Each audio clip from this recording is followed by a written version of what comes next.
मैं 8 साल की थी जब मैंने भाई को अम्मा के साथ इस हालत में देखा। मैं कांपने लगी तो भाई ने मुझे भी अपने बरहाना, फिर आहिस्ता आहिस्ता मेरा भी। मेरा नाम महानूर था, लेकिन प्यार से सब मुझे गुड़िया कहते थे। मैं बहुत हसास थी और अब्बा के इंतकाल के बाद तो हर छोटी से छोटी बात को मैं महसूस करने लगी थी। आहिस्ता आहिस्ता मुझे एहसास हो रहा था कि अम्मा की नज़र में मुझसे कहीं ज़्यादा उनका बेटा अहम है। मेरी माँ को मुझसे ज़्यादा मेरे भाई के साथ मोहब्बत थी। वो हर वक्त हीर भाई के गुण गाती, कभी कभी तो अपने भाई से हसद होने लगती कि इसकी वजह से अम्मा को शायद मैं नज़र ही नहीं आती। ये भेद तो बाद में मुझ पर खुला। ये मोहब्बत दरअसल किस बात का शाखसाना थी। अम्मा दरअसल भाई के साथ कोई और रिश्ता बना रही थी जिसे ज़बान पर लाने की हिम्मत मुझ में ना थी। पहली बार मुझे अम्मा के अंदाज पर इस वक्त शक हुआ जब सर्दियों के दिन थे और अम्मा आधी रात को कंबल से निकल कर ना जाने कहाँ चली जाती। शुरू शुरू में तो मुझे यही लगा कि अम्मा बाथरूम में जाती, लेकिन काफ़ी देर तक इंतज़ार करते करते मैं सो जाती और अम्मा लौट कर ना आती। सर्दी इस कदर शदीद थी कि जिस्म को ठंडा करके रख देती, लेकिन अम्मा तो एक पतली सी चादर ओढ़े ही कमरे से निकल जाती। एक दिन मैं उनसे पूछा तो अम्मा कहने लगी वो ज़हीर भाई को देखने के लिए जाती हैं। अम्मा की बात सुनकर मैं हैरान रह गई थी। अम्मा भला आधी रात को क्या देखने जाती थी? ज़हीर भाई तो रात 10 बजे ही अपने बिस्तर में चले जाते थे, तब भी अम्मा उन्हें खुद ही दूध का गिलास देकर कंबल ओढ़कर वापस आती थी। अम्मा को ज़हीर भाई से ऐसी भी कौन सी मोहब्बत थी जो आधी रात को शदीद सर्दी के बावजूद भी वो बिस्तर छोड़कर निकल जाया करती थी। ज़हीर भाई का कमरा सहन के इस पार था और मेरा और अम्मा का कमरा सहन के इस पार। अम्मा को ये फ़िक्र भी होती कि पीछे मैं कमरे में अकेली रह जाती हूँ, जबकि उन्हें अच्छे से मालूम था कि मैं किस कदर डरपोक थी। और सबसे अजीब बात ये कि ज़हीर भाई मेरी माँ के सगे बेटे भी नहीं थे कि मुझे अम्मा के इस वालहाना मोहब्बत का मतलब समझ आता। मैं बहुत हैरान होती कि अम्मा कैसे अपनी सगी बेटी के आगे सौतेले बेटे को हिम्मत दे सकती थी, लेकिन ये बात मुझे आज तक समझ नहीं आई थी। इनके लिए तो अम्मा बाकायदगी से दूध का गिलास लेकर जाती और बादाम भी खिलाती, लेकिन मेरी अम्मा को ज़रा ख्याल ना आता।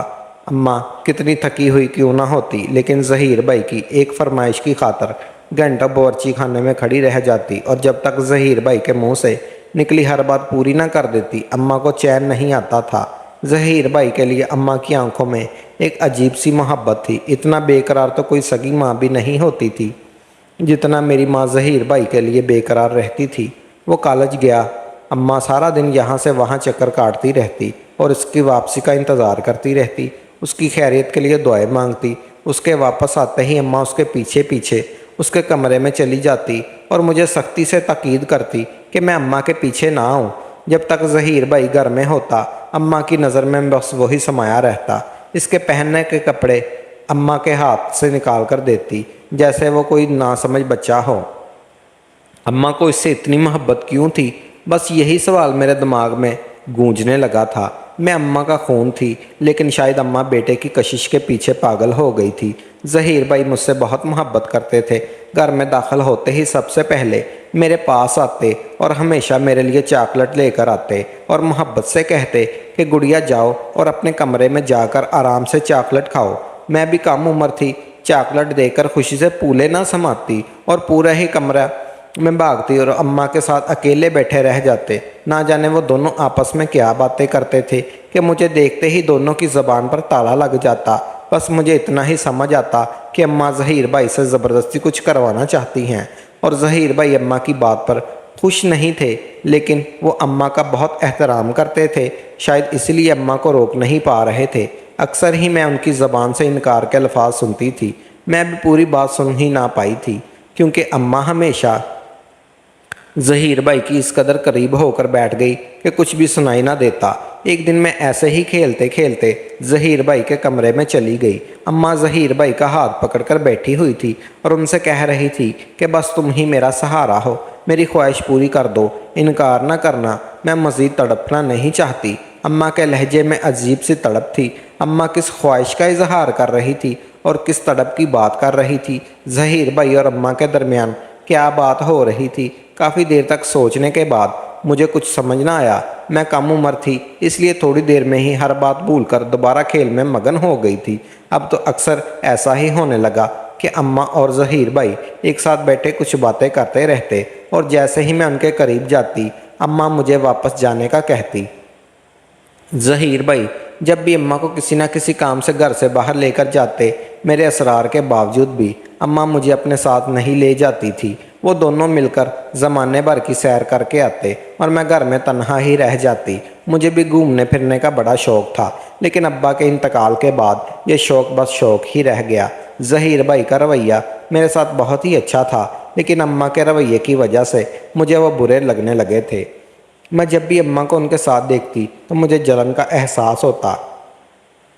वो घर बहुत कम रहते थे, ज़्यादातर वक्त घर से बाहर ही होते थे। उनकी गैर मौजूदगी में अम्मा की ज़बान पर बस उनका ही नाम रहता। जब तक अब्बा ज़िंदा थे मुझे इस बात का एहसास ना हुआ था कि अम्मा मुझसे और ज़हीर भाई में क्या फ़र्क करती हैं, क्योंकि अब्बा मुझे इस कदर चाहते थे कि मैंने कभी अम्मा की मोहब्बत को बढ़ता हुआ महसूस ही नहीं किया था। इस वक्त शायद अम्मा भी ज़हीर भाई के आगे पीछे इस कदर नहीं घूमती थी, लेकिन अब्बा के इंतकाल के बाद मेरे अंदर एक एहसास महरूमी पैदा हो गई थी और शायद इसीलिए मुझे उनका बर्ताव बुरा लगने लगा था। मैं हमेशा अपने अब्बा के साथ सोती थी, मुझे उनसे बहुत लगाव था, लेकिन किस्मत ने हमारा साथ बहुत ही कम लिखा था। मैं सिर्फ 5 साल की थी जब अब्बा हमें छोड़ गए थे। अब्बा के जाने के बाद मैं कई रातें सो नहीं सकी थी। अब्बा के इंतकाल के बाद ज़हीर भाई ने मुझे सीने से लगाकर कह दिया था कि अब वो मेरे बाप की जगह है, मगर मुझे क्या मालूम था कि मेरी माँ ने अब्बा के मरते ही क्या सोच लिया है। मुझे रात के वक्त बहुत डर लगता था। अम्मा ने मुझे अपने कमरे में सुलाना शुरू कर दिया, लेकिन पिछले कुछ अरसे से अम्मा हर रात मुझे छोड़कर ज़हीर भाई के कमरे में उठकर चली जाया करती। कई दफ़ा मैं उनसे कहा कि उनके बगैर मुझे नींद नहीं आती, बल्कि डर लगता है, लेकिन अम्मा ने मुझे उल्टा डांट देता और कहा, ज़रीना इतनी बड़ी हो गई हो, अभी तक डरती हो, अकेले सोने की आदत डाल लो। मैं अम्मा से पूछना चाहती थी कि आधी रात को ज़हीर भाई के कमरे में उनका क्या काम, वो कोई बच्चे थोड़ी हैं जिन्हें अम्मा की ज़रूरत है। लेकिन यह सवाल मेरे लबों पर मचल कर रह जाता, क्योंकि अम्मा के गुस्से के आगे मेरी ज़बान नहीं चलती थी।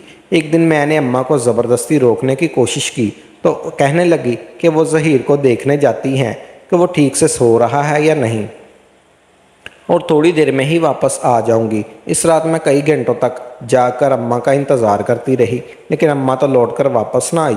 मुझे यकीन हो गया था कि वो ज़हीर के कमरे में ही जाकर उसके साथ सो जाती हैं। मेरा दिल पूरी तरह से जलकर रह गया था। मैं जान गई थी कि मुझसे कहीं ज़्यादा मेरी माँ ज़हीर को अजीज़ समझती हैं, और मेरा भाई ज़हीर की उम्र में काफ़ी फ़र्क था, इसलिए मैं उसे भाई कहती थी।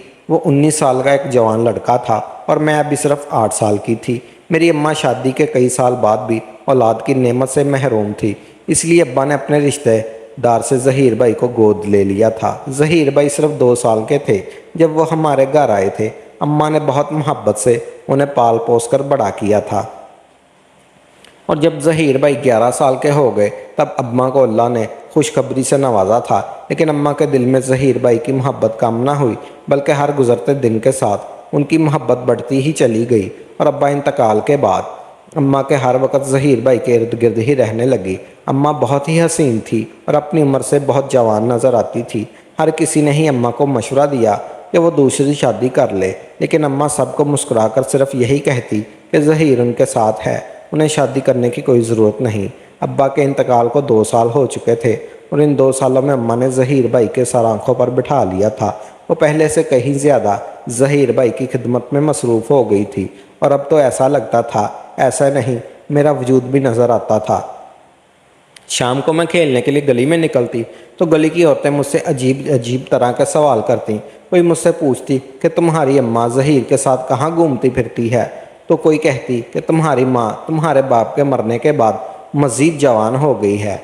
हर औरत का अंदाज़ अजीब सा होता, जैसे वो कुछ कहना चाहती हों। इसलिए तंग आकर मैंने गली में निकलना ही छोड़ दिया था। मैं अम्मा में तब्दीली महसूस कर रही थी और दिन ब दिन जवान हो रही थी।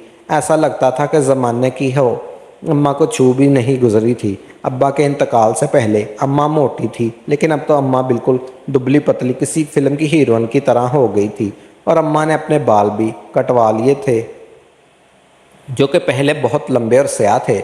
जिस दिन अम्मा बाल कटवा कर घर आई तो हैरत से मेरी आंखें खुली रह गई, क्योंकि अब्बा को अम्मा के बाल हमेशा से पसंद थे और वो हमेशा अम्मा के बालों की बहुत तारीफ़ करते थे। ان کے انتقال کو 2 سال بھی نہ گزرے تھے اور اماں نے اپنے بال ہی کٹوا دیے۔ اماں نے کاندھے پر لہرا بالوں کو دیکھ کر میں بہت زیادہ دکھی ہو گئی تھی۔ میرا چہرہ دیکھ کر ظہیر بھائی نے مجھے گود میں اٹھا لیا تھا اور پیار کرنے لگے۔ کہا، گڑیا دیکھو تمہاری اماں کتنی ماڈرن اور خوبصورت لگ رہی ہے۔ آج کل چھوٹے بالوں کا ہی تو فیشن ہے۔ نہ جانے کیوں مجھے ایسا لگتا تھا جیسے اماں نے اپنے بال بھی ظہیر بھائی کے کہنے پر ہی کٹوائے ہوں۔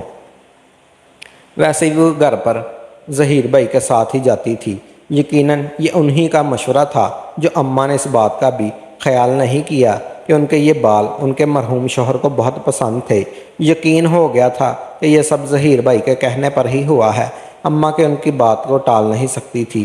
ایک دن ظہیر بھائی نے اماں سے بریانی کی فرمائش کی۔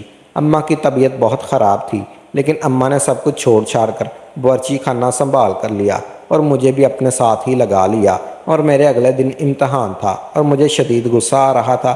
اچانک اتنی سردی کے موسم میں ظہیر بھائی کو بریانی کھانے کا شوق کیوں اٹھ گیا تھا؟ یہ بات میری زبان پر آئی تو اماں میں غصہ آ گیا اور کہنے لگی کہ تجھے ایک کام کیا تجھے تو موت ہی آنے لگ گئی۔ ذرا تیز ہاتھ چلا، کام کاج کر۔ آج تیری ماں تیرے سر پر ہے، کل کو نہیں رہے گی تو کیا کرے گی؟ میں نے حیرت سے اماں کی طرف دیکھا۔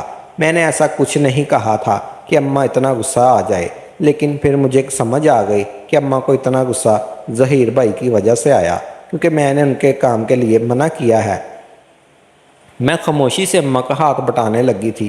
اماں بہت محبت اور محنت سے بریانی پکا رہی تھی اور تھوڑی ہی دیر میں اماں نے ظہیر بھائی کے لیے گرما گرم بریانی تیار کر دی۔ اس دن میں نے کھانا ہی نہیں کھایا کیونکہ میرا دل بری طرح سے اچاٹ ہو چکا تھا۔ اماں کے نزدیک ان کا سوتیلا بیٹا ہی سب کچھ تھا، میں کچھ بھی نہیں۔ میں نے غصے میں کسی سے کوئی بات نہیں کی۔ ظہیر بھائی کو شاید احساس ہو گیا تھا کہ میرا موڈ ٹھیک نہیں ہے، اس لیے وہ میرے لیے برگر لے آئے اور خود ہی مجھے منانے لگے، مگر میں نے پھر بھی ان سے کوئی بات نہ کی اور نہ ہی ان کا لایا ہوا برگر کھایا۔ اس بات پر بھی اماں نے مجھے ہی ڈانٹ دیا۔ میرا موڈ مزید بگڑ گیا تھا۔ میں منہ پر کمبل ڈال کر لیٹ گئی۔ خالی پیٹ نیند نہیں آ رہی تھی، یوں ہی کروٹ بدل رہی تھی۔ اماں کو لگا شاید میں سو رہی ہوں، اس لیے تھوڑی دیر بعد میرے برابر اٹھ کر کمرے سے نکل گئی۔ میں اچھی طرح جانتی تھی کہ وہ ظہیر بھائی کے کمرے میں ہی گئی ہوں گی۔ وہاں ایسا کیا تھا جو اماں کو وہاں جانے کی اس قدر بے چینی تھی؟ اماں کو ایک دفعہ بھی خیال نہیں آیا کہ میں بھوکھی سوئی ہوئی ہوں۔ اگر میری جگہ ظہیر بھائی بھوکے سوتے تو اماں کی جان ہوا ہونے لگتی۔ یہ سوچ آتے ہی میرے اندر مزید آگ چلنے لگی۔ کچھ دیر میں ایسے ہی کروٹیں بدلتی رہی، لیکن نیند تو نہ آنی تھی۔ پیٹ میں چوہے جو دوڑ رہے تھے۔ میں نے سوچا کہ چپکے سے فریج میں رکھا ہوا برگر نکال کر کھا لیتی ہوں، غصہ کتنا ہی زیادہ کیوں نہ ہو۔ بھوک کے آگے کچھ بھی نہیں تھا۔ میں دبے قدموں اپنے کمرے سے نکلی۔ میں نہیں چاہتی تھی کہ اماں کو پتہ چلے میں کھانا کھا لیا ہے۔ میں دیکھنا چاہتی تھی کہ اماں کو میری کتنی فکر ہے۔ ظہیر بھائی کے کمرے کی لائٹ جل رہی تھی۔ میرے دل میں بھی تجسس پیدا ہوا کہ اماں آدھی رات کو ان کے کمرے میں کیا دیکھنے جاتی ہے۔ میں پہلے ظہیر بھائی کے کمرے کی طرف چلی۔ ان کے کمرے کی ایک چھوٹی سی کھڑکی صحن میں کھلتی تھی جو آج بھی کھلی ہوئی تھی۔ میں کھڑکی کے پٹ سے ساتھ لگ گئی کہ کھڑکی ہوئی تو میرے رونگٹے کھڑے ہو گئے کیونکہ اماں کے رونے کی آواز آ رہی تھی، اور میں حیران ہو گئی کہ رات کے اس پہر اماں ظہیر بھائی کے کمرے میں بیٹھی کیوں رو رہی ہے۔ پہلے پہل تو مجھے ایسا لگا کہ شاید ابا کو یاد کر رہی ہوں گی، لیکن اماں کے اندر سے آتی ہوئی آوازیں مجھے یہ یقین دلا گئیں کہ بات کچھ اور ہے۔ میں نے چپکے سے کھڑکی سے پٹ سے جھانکا تو میرے سر پر آسمان گر گیا۔ اماں ظہیر بھائی کے قدموں میں گری ہوئی تھی اور رو رہی تھی، مگر جس چیز کو دیکھ کر میرے لیے اپنا چیخنا رونا مشکل ہو گیا وہ اماں کی پتلی سی شال تھی جو انہوں نے اپنے سینے سے اتار کر ظہیر بھائی کے قدموں میں ڈال دی تھی۔ میں سانس روک کے آواز دبائی کھڑکی میں جھانک رہی تھی۔ اماں روتے روتے ظہیر بھائی سے کہہ رہی تھی، انکار نہ کرنا، میں کل ہی نکاح پڑھوانے کو تیار ہوں۔ اماں کی بات نے میرے ہوش اڑا دیے تھے۔ وہ کیسے ایک پاکیزہ رشتے کی دھجیاں اڑا سکتی ہیں؟ ظہیر بھائی بلا سگے نہ تھے، لیکن وہ دل سے اماں کو تو اپنی ماں مانتے تھے۔ اماں ظہیر بھائی کے پاؤں پکڑ رہی تھی۔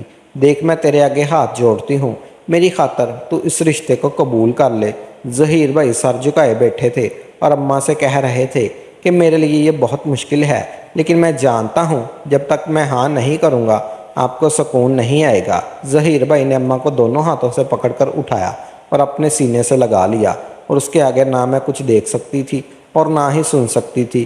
کھڑکی کے پٹ سے ہٹ کر میں کمرے میں واپس آ گئی اور بیڈ پر بیٹھ کر رونے لگی۔ کچھ ہی دیر میں اماں کمرے میں آ گئی اور مجھے اس طرح روتا دیکھ کر پریشان ہو گئی۔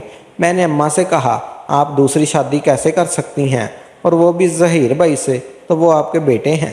میری بات سن کر اماں کی آنکھیں کھلی کی کھلی رہ گئی اور وہ غصے سے کہنے لگی، یہ بات کس نے کہی؟ میں نے اماں سے کہا، میں سارا سچ جان گئی ہوں اور میں نے خود اپنے کانوں سے سنا ہے کہ آپ ظہیر بھائی کے ساتھ نکاح کرنے والی ہیں۔ میری بات سن کر اماں میرے برابر میں آ بیٹھی اور کہنے لگی، ہمیشہ آنکھوں کا دیکھا اور کانوں کا سنا سچ نہیں ہوتا۔ تو ابھی چھوٹی ہے، 8 سال کی عمر میں اتنی بڑی بڑی باتیں کیسے سمجھنے لگی؟ میں نے غصے میں اماں سے کہا، میں اتنی بھی چھوٹی بچی نہیں ہوں کہ نکاح کا مطلب نہ سمجھ سکتی ہوں۔ میں جانتی ہوں کہ آپ ابا کی جگہ پر ظہیر بھائی کو میرا ابا بنانا چاہتی ہیں، اس لیے تو آپ ہر رات ان کے کمرے میں جاتی ہیں اور ان کی ہر فرمائش پوری کرتی ہیں اور ان کے ساتھ سیر کو بھی جاتی ہیں۔ میں غصے میں جو میرے منہ میں آیا وہ بولتی چلی گئی۔ اماں نے میرے منہ پر زور سے تھپڑ مارا اور کہنے لگی، آئندہ ایسی کوئی بات نہ کرنا، میں تیرا گلا دبا دوں گی۔ کل ظہیر کے ساتھ میرا نہیں بلکہ تیرا نکاح ہے۔ اماں کی بات سن کر میرے قدموں تلے سے زمین نکل گئی۔ یہ اماں کیا کہہ رہی تھی؟ اماں روتے ہوئے کہنے لگی، مجھے کینسر ہے اور میں بس کچھ ہی دنوں کی مہمان ہوں۔ میں ظہیر کے ساتھ سیر کرنے نہیں بلکہ ہسپتال کے لیے جاتی ہوں۔ میں تجھے اکیلا چھوڑ کر نہیں جانا چاہتی، اس لیے ظہیر کو اتنے دنوں سے مجبور کر رہی ہوں کہ وہ تیرے ساتھ نکاح کر لے، تاکہ میرے مرنے کے بعد تجھے ظہیر کا سہارا مل جائے اور دنیا وہ تم دونوں کے رشتے سے انگلی نہ اٹھا سکے۔ ظہیر اس لیے راضی نہیں ہو رہا کہ تم دونوں کی عمر میں بہت فرق ہے اور وہ تمہیں چھوٹی بہن کی نظر سے دیکھتا ہے، لیکن میرے مرنے کے بعد یہ دنیا تم دونوں کو اس طرح جینے نہیں دے گی، اس لیے تم دونوں کا نکاح کروانا میرے لیے بہت ضروری ہے۔ میں بھی نہیں چاہتی کہ میری غیر موجودگی میں تم ایک نامحرم کے ساتھ وقت گزارو، اور ظہیر کا خیال اس لیے میں رکھتی ہوں کیونکہ ظہیر کالج کے بعد پارٹ ٹائم نوکری کر کے سالوں سے ہمارا گھر جو چلا رہا ہے۔ میں اس کی فرمائش بھی اس لیے پوری کر رہی تھی کیونکہ اس کا ہم دونوں پر بہت احسان ہے۔ اگر وہ گھر کا بوجھ اپنے کندھوں پر نہ اٹھاتا تو ہم دونوں شاید بھوکے ہی مر جاتے۔ ظہیر کا تعلق ایک بہت امیر گھرانے سے ہے، اگر وہ چاہتا تو ہمارے ابا کے مرنے کے بعد واپس چلا جاتا، لیکن اس نے کبھی ہم سے منہ نہیں موڑا۔ ظہیر سے بہتر مجھے تمہارے لیے اور کوئی لڑکا نہیں مل سکتا، تو بس یہی چاہتی ہوں میرے مرنے کے بعد تمہیں ایک سکون بھری چھت نصیب ہو۔ اماں کی آنکھوں میں آنسو آ گئے۔ اماں اپنی بیماری کی وجہ سے پتلی ہو رہی تھی اور کینسر کی وجہ سے ہی اماں کے بال بہت زیادہ جھڑ رہے تھے، جس کی وجہ سے اماں نے مجبوراً اپنے بال کٹوا دیے، لیکن میں نے ہر بات کا غلط مطلب نکال لیا تھا۔ میں کیسے اماں کو اس قدر بد کردار سمجھ بیٹھی تھی، جبکہ میری ماں تو فکر میں ہل رہی تھی۔ میں روتے ہوئے اماں کے گلے لگ گئی اور اپنے رویے کے لیے اماں سے معافی مانگنے لگی۔ اگلے ہی دن اماں نے محلے کے 4 لوگوں کی موجودگی میں میرا اور ظہیر کا نکاح کروا دیا۔ اماں نے اپنے جانے سے پہلے بھی میرے لیے آسانیوں کا انتظام کر دیا تھا۔ میری ماں پیچھے کچھ عرصے سے ہسپتال میں داخل ہے اور بہت زیادہ تکلیف دہ زندگی گزار رہی ہے، مگر سارے بال جھڑ چکے ہیں اور اب وہ پہلے سے بھی کہیں زیادہ دبلی ہو چکی ہیں۔ مجھے یہ بات اچھی طرح سمجھ آ گئی تھی کہ ایک ماں ہی ہوتی ہے جو ہر حال میں اپنی اولاد کی بیشتر مستقبل کا سوچتی ہے۔ میری ماں نے اپنی بیماری کے دنوں میں بھی صرف اور صرف میرے مستقبل کا محفوظ کرنے کے لیے ظہیر کے آگے اپنی چادر ڈالی تھی۔